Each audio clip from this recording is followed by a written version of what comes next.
Take one. Yay!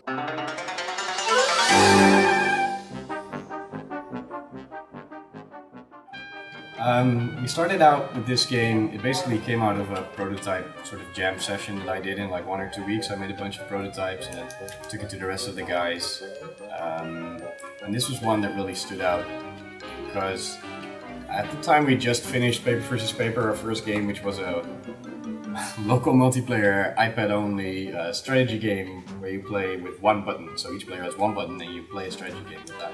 So then I think Ruben got really excited about the new prototype, which eventually turned into Penarium, and he was like, this is an action game. Like you can just design by feeling. Like you can play around and just mess around with things rather than it has to have some kind of mathematical correct stuff in there.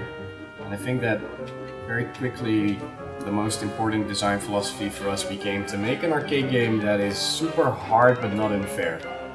So I think that is the main design principle of Penarium, is always make sure that if people die in the game, it's fine. If they die a lot, it's fine, but make sure that they blame themselves for dying rather than saying, it's good shit, I don't want to play. Right.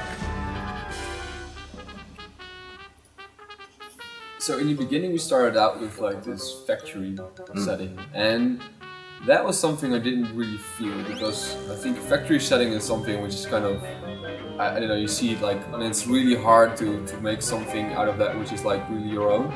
And then we came up with this circus theme, which I really like because it's like really unique. You don't see it in games that often. It did this like 19th century circus.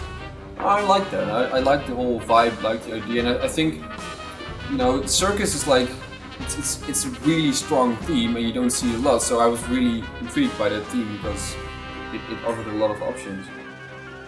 We did some visual research, we looked up some images, we did some research in like period and style, but we also kind of agreed that it wouldn't be that important to get everything in the right like time period. I mean, we have an airplane, there are no airplanes in the 19th century. The funny thing is that like style always keeps on evolving, it always keeps on growing. So like the first time I saw the first level, I was like, this is really cool. And when I see it now, it's like it's nowhere near what we have like now. So it's something that always grows. So you always come back to the first things you did to make it better.